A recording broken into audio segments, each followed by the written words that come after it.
used to live for the weekends and live for the drink, live for the drugs, but now I was living for kickboxing, for the sport.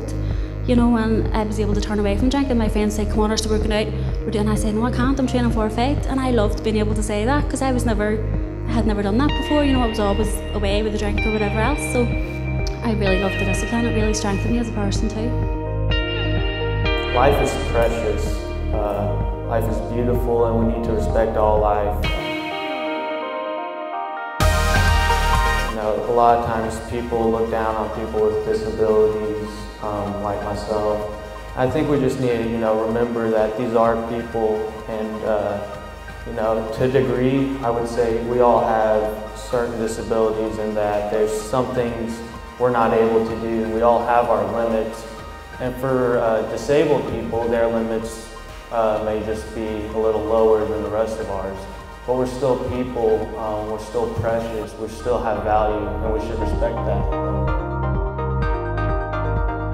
I'm reading, and I go down to the very bottom, and it says, you know, positive for being pregnant, and I was just like, and then he turned into the whitest Mexican I've ever seen in my life. I thought I was in puke. Seriously, like he looked as white as a piece of paper. I was like, he is gonna pass out. My mom woke me up at 6 o'clock in the morning, and she was like, do you want to get an abortion?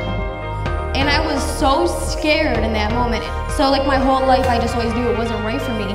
But when I found myself in that scary situation at such a young age, it did pop into my head for a second, even though I was against it my whole entire life.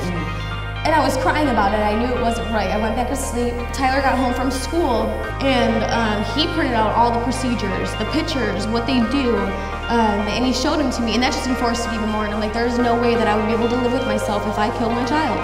There's no way. Being in Dublin, it doesn't even make me want to go back to the USA, honestly. Oh, there's a poll on Twitter. People are voting. Is Catelynn and Tyler going to live in Ireland? Did anybody vote in that poll?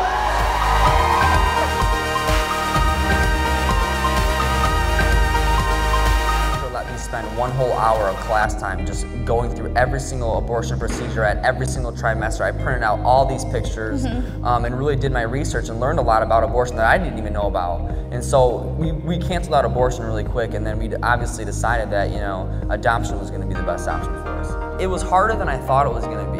It was the most beautiful thing I've ever seen, the most grossest thing I've ever seen. But, you know, it's something when you see your child take their first breath, it's just like, and it's crazy how you can fall in love with somebody and not even know them for the first second you ever see them. It was intense, but it was awesome.